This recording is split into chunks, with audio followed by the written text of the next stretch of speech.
ભગવાનને ઓળખવાનો આ એક સુંદર અવસર છે. કોઈ કે હું ભગવાનમાં ન માનું, તેને પૂછવું પડે કે તું ભગવાનનું ડેફિનેશન શું કરે છે? કોને નથી માનતો? તારા મનમાં ભગવાન એટલે શું? એની વ્યાખ્યા શું? પહેલા ભગવાન શું છે એ સમજ તો ખરા, પછી તર્ક વિતર્ક કરજે કે માનું ન માનું. પણ જયારે ભગવાનને સમજીશ એટલે સમજાઈ જશે કે એ છે એટલે જ હું છું, એ છે એટલે જ મારું અસ્તિત્વ છે. ભગવાન થકી હું છું, મારા થકી ભગવાન નથી.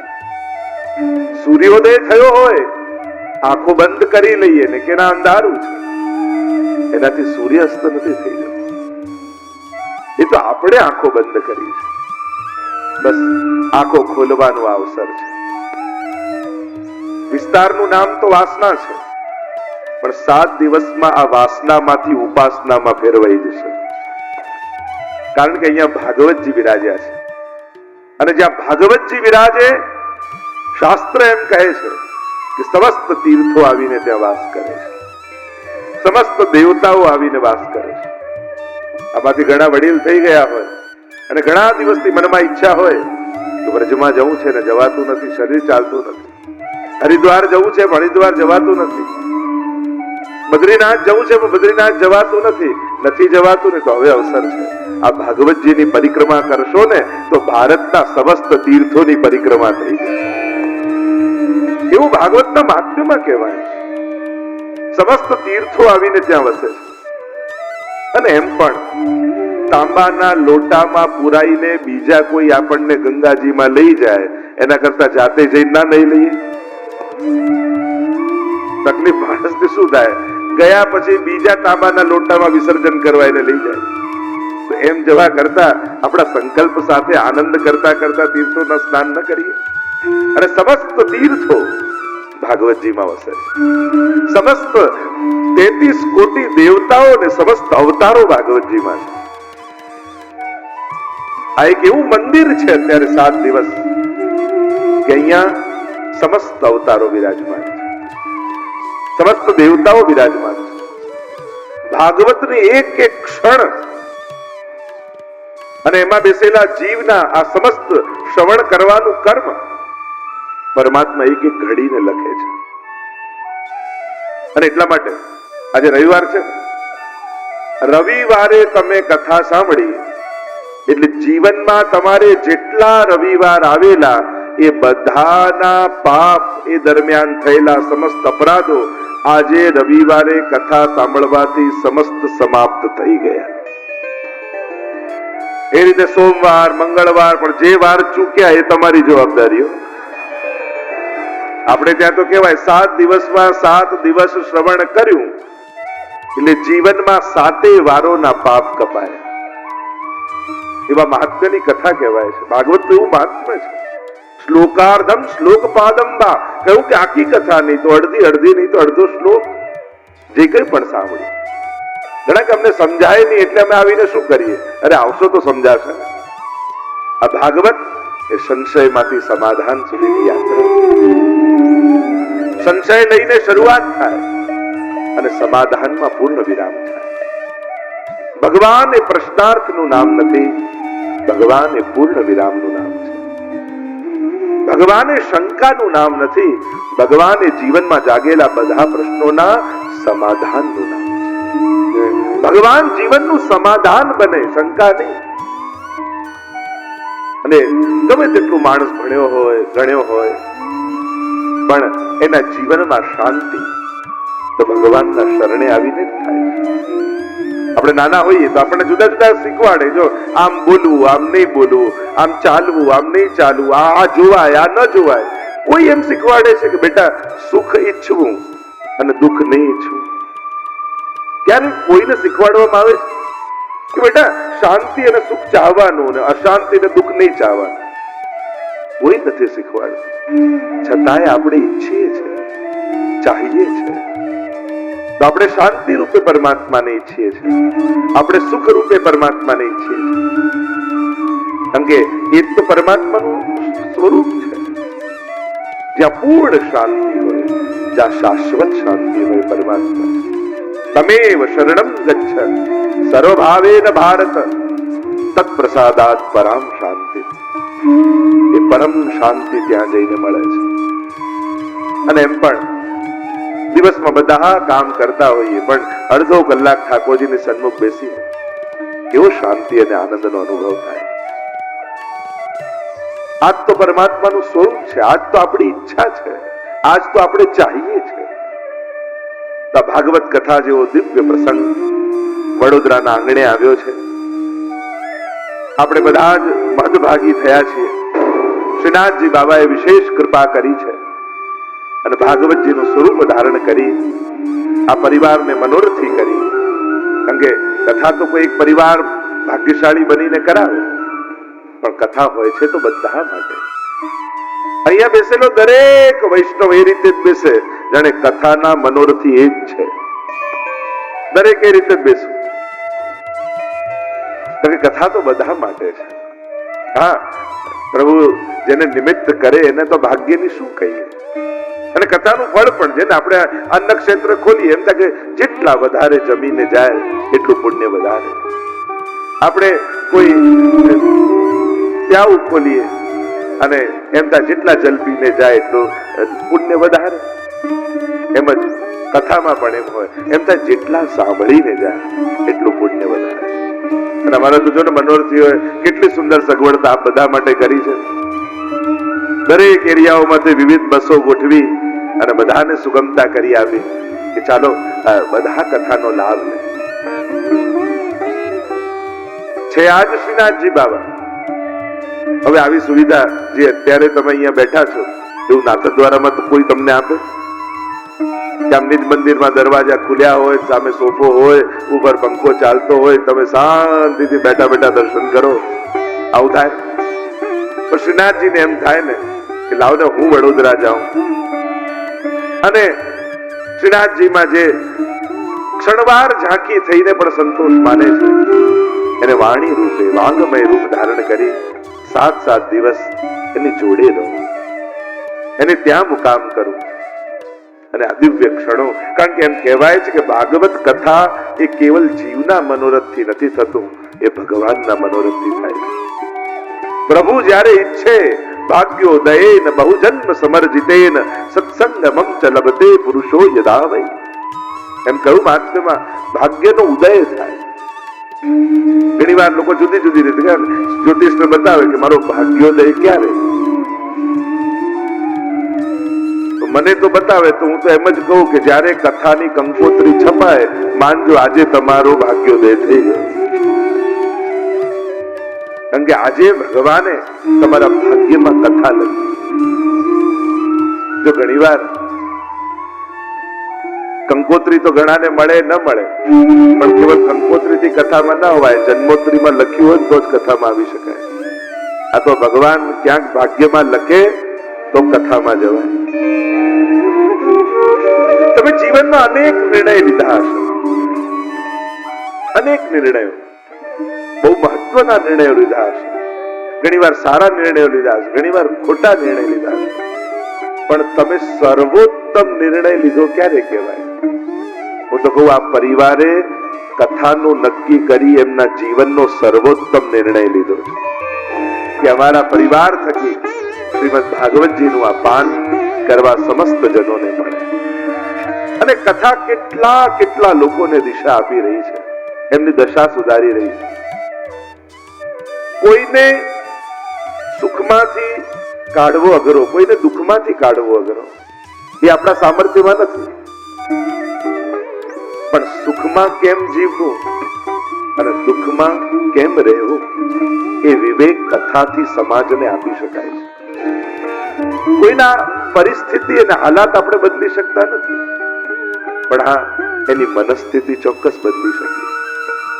એ સુખમાં છકી ન જાય અને દુઃખમાં તૂટી ન જાય, એ બળ કથા આપે.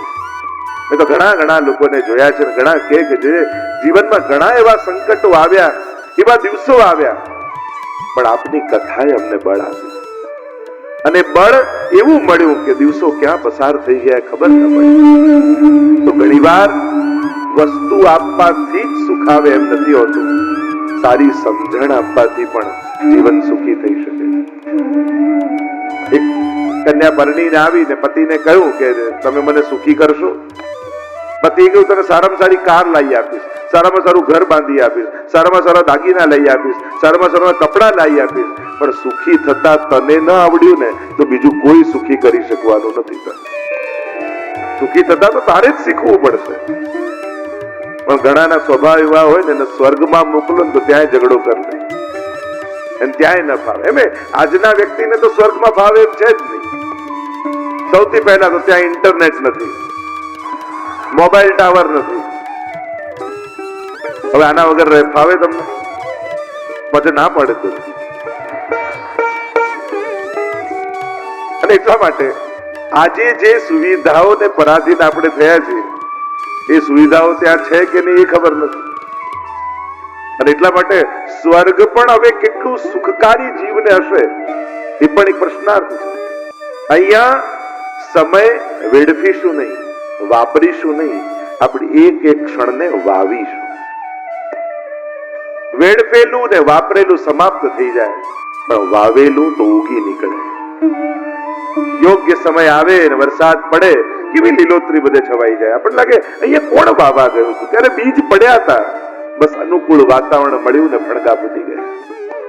એમ કથામાં આ ભગવાનના ભાવ રૂપી બીજો, ભાગવતના શ્લોકોના એક એક અક્ષરો એ બીજ છે, ભાવના એ અહીંયા વાવવામાં આવશે. અને જ્યારે જ્યારે અનુકૂળ વાતાવરણ મળશે અને એમાંથી ફણગાઓ ફૂટવા લાગશે. એટલે અહીંયા તો વાવેતર થઈ રહ્યું છે, સર્જન થાય છે. જો વિસર્જનનો અવાજ હોય, સર્જનનો અવાજ ન હોય. બોમ્બ ફૂટે તો બધાને સંભળાય, પણ બગીચામાં કળી ફૂટે તો કોઈને ખબર ન પડે. એમ દુર્ગુણો અવાજ કરે, પાપ અવાજ કરે, પણ સદવિચારો અને પુણ્યો કળીની જેમ ફૂટતા હોય. કેટલાના મનમાં ભાગવત કથાઓ સાંભળી આ સદવિચારોની કળીઓ ખીલતી હોય છે. અને તુરંત સત્કર્મ ત્યાં જ થઈ જાય જરૂરી નથી. એ તો પછી જીવનભર સત્કર્મો કરતો રહે. કારણ કે એને વિચારોમાં સદવિચારોનું વાવેતર થઈ ગયું. અને એટલા માટે ઘણીવાર એનાલિસિસ કરવામાં નથી આવતું, કાઢવામાં નથી આવતું, કારણ કે તુરંત રિઝલ્ટ કદાચ ન દેખાય, પણ માણસની અંદર જ્યારે વવાઈ ગયું પુણ્ય, આ સદવિચારો વવાયા, ત્યારે એના જીવનની દિશા બદલાય છે. એવી આ ભાગવતની દિવ્ય કથા છે, જેમાં આપણે બધા જ ઉપસ્થિત છીએ. આપણે બધા જ ભાગ્યશાળી થયા છે. ઠાકોરજી આપણને કથા માટે પસંદ કર્યા છે. જીવનનો થાક જે ઉતારી દે જ કથા છે. કથાની અનેક અનેક વ્યાખ્યાઓ કરી. કમ સુખમ સ્થાપયતિ ઇતિ કથા, જે શાશ્વત સુખમાં સ્થાપી દે એનું નામ કથા છે. આ કથાનો રસ જેને ચાખ્યો અને જેને એકવાર આ કથા પીધી છે એને તો પછી વ્યસન થઈ જાય. ઘણા લોકોને યુટ્યુબ ના માધ્યમથી, સીડી ના માધ્યમથી, ચેનલો ના માધ્યમથી એક અમને એવું વ્યસન છે, રોજ રાતના સુતા પહેલા 10 મિનિટ સાંભળીએ નહીં તો ઊંઘ જ ના. નિત્ય પાન કરી. અને મનોરથી પરિવારે તેવી સુવિધા કરી આપી છે. આસ્થા ચેનલના માધ્યમથી કાલથી રોજ રાતના 9:30 થી 12:30 લાખો વૈષ્ણવના ઘર ઘરમાં આ ભાગવતની કથા પહોંચવાની છે. એટલે આ આસ્થાના માધ્યમથી પણ જે કોઈ શ્રવણ કરશે એ બધાને પણ અહીંયાથી હું શુભકામના પાઠવું છું, આશીર્વાદ પાઠવું છું. આ ભાગવતી કથા તમારા ઘર સુધી પહોંચે છે. એવી આ દિવ્ય કથા જે શાશ્વત સુખમાં સ્થાપે આપણને. કારણ સમજણ જ સુખ આપે છે. સગવડતાઓ સુખ નથી આપતી. કારણ કે સારી સગવડતાની વચ્ચે પણ જો સમજણ સારી નથી ને તો માણસ દુઃખો જાતે ગોતી લે છે, જાતે ઊભા કરી લે છે. ઘણી વાર બધું સારું હોય અને માણસ સ્વભાવથી દુઃખી હોય. સ્વભાવથી જો સંજોગો દુઃખી કરે તો સમજાય, અગવડતાઓ દુઃખી કરે તો સમજાય, પણ સ્વભાવથી દુઃખી ન થતા. કારણ કે એ તો પોતાનો પગ જાતે કુલાડી પર માર્યો કહેવાય. ભાગવત કથામાં બેસો. ભાગવત કથા એવી માં છે જે તમારા મસ્તક પર હાથ ફેરવી તમારી બુદ્ધિને વિશુદ્ધ કરી દે. કલ્મશો બધા સમાપ્ત થઈ જશે. અનેક કલ્મશો છે, અનેક જન્મોથી પાપ કરતા આવ્યા છે. પાપ કરવાની આદત પડેલી છે. પુણ્ય કરવામાં કંટાળો આવે છે. ભગવત નામ લેવામાં ઉદાસીનતા છે. કારણ કે સંસાર જ ભોગવ્યો છે. પણ આ કથા એક અવસર છે સંસારથી ભગવાન તરફ જવાનો, સંસારમાં જ ભગવાનને ગોતી લેવાનો. આ ક્યાંય આકાશમાં પોતાના લોકોમાં વસનારો પરમાત્મા જે કથા સાંભળે ને એ પરમાત્મા એનો થઈ જાય. મહાત્મામાં તો કહ્યું, યત્ર યત્ર ચતુર્વક્ત્ર શ્રીમદ ભાગવતમ ભવેત ગચ્છામિ તત્ર તત્રાહમ ગૌર યથા સુતવત્સલાહ. જે કથા સાંભળવા જાય, મહાત્મામાં કહેવાયું કે ભગવાન પણ એની પાછળ પાછળ જાય. જેમ એક ગાય એના વાછરડાની પાછળ પાછળ એને વહાલ કરતી કરતી, એને ચાટતી ચાટતી એની પાછળ પાછળ જાય, એ રીતે ભગવાન જે કથા સાંભળવા જાય ને એની પાછળ પાછળ જાય, એને સ્નેહ કરે છે. એવી આ કથાના મહાત્મ્યના વર્ણનો કરવા, અનેક પ્રકારથી ભાગવતની કથાને મહાત્મ્ય વર્ણન કરવામાં આવે. કારણ કે આ સાધારણ કોઈ ગ્રંથ કે પુસ્તક નથી. આ ગ્રંથ રૂપે પરમાત્મા પોતે છે. ક્યાંક પરમાત્મા તમને મૂર્તિ સ્વરૂપે દેખાય, ક્યાંક નામ સ્વરૂપે મળે. અનેક સ્વરૂપો પરમાત્માના. એમ તો 8 સ્વરૂપોની ચર્ચા કરી છે. આ પરમાત્માનું વાંગમય સ્વરૂપ છે. અનેક અવતારો પરમાત્માએ લીધા. કારણ કે જે સમયે જેની જરૂર હતી એવા અવતાર ભગવાને લીધા. જેવો અસુર એવો અવતાર. હિરણ્યકશિપુને મારવો છે અને એમણે વર લીધા છે, વરદાન લીધા છે. ભગવાન નરસિંહ બનીને આવી ગયા. હિરણ્યાક્ષને મારવો છે તો ભગવાન વરાહ બનીને આવી ગયા. જેવા અસુર એવા અવતાર. તો આ વાંગમય વાણીમય અવતાર કેમ લીધો? તો કે અસુર પણ વાણીમય છે. તો કે કયો અસુર? તો કે પરીક્ષિતને લાગેલો શ્રાપ કે 7મા દિવસે તારું મૃત્યુ થશે. શ્રાપ શબ્દમય છે, વાણીમય છે. તો અવતાર પણ વાણીમય થયો. કારણ કે શ્રાપિતને સમર્પિત બનાવનારી કોઈ કથા હોય તે આ ભાગવતી કથા છે. અને શ્રાપ કેવલ પરીક્ષિતને નથી લાગ્યો. શ્રાપ તો અહીંયા બેસેલા દરેકને લાગેલો છે.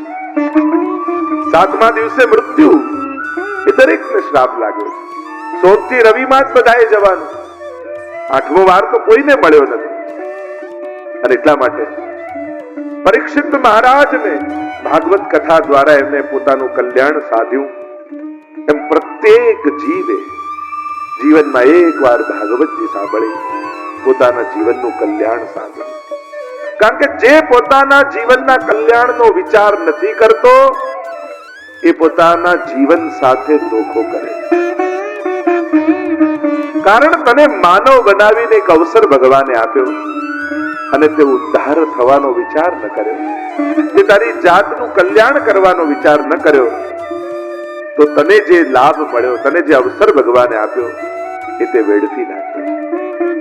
આ ભાગવતી કથા 18,000 શ્લોકમાં ગાઈ છે. 12 સ્કંદ, 335 અધ્યાય છે, 5,74,000 અક્ષર છે. શ્રી મહાપ્રભુજી તો પ્રગટ્યા જ ભાગવતજીના અર્થોને પ્રગટ કરવા માટે. મહાપ્રભુજીએ 7 પ્રકારે ભાગવતજી સમજાવ્યું. શાસ્ત્રે, સ્કંદે, પ્રકરણે, અધ્યાયે, વાક્યે, પદેક્ષરે એકાર્થ સપ્તદા જાનન અવિરોધેન મુચ્યતે. શાસ્ત્રે, આ કયું શાસ્ત્ર છે? સાત્વતી સંહિતા આ મહાપુરાણ છે. 17 પુરાણ અને શ્રીમદ ભાગવતજી મહાપુરાણ. સર્ગશ્ચ પ્રતિસર્ગશ્ચ વંશો મન્વંતરાણિ ચ વંશાનુચરિતમ ચેતિ પુરાણમ પંચલક્ષણ. જેમાં 5 લક્ષણ હોય એને પુરાણ કહેવાય અને જેમાં 10 લક્ષણ હોય એને મહાપુરાણ કહેવાય. એની ચર્ચા પણ દ્વિતીય સ્કંદમાં આપણે કરીશું. શ્રીમદ ભાગવતજી મહાપુરાણ છે. અન્ય પુરાણો કરતા આનું મહાત્મ્ય એટલા માટે છે, અન્ય પુરાણોમાં અવતારોની કથા છે.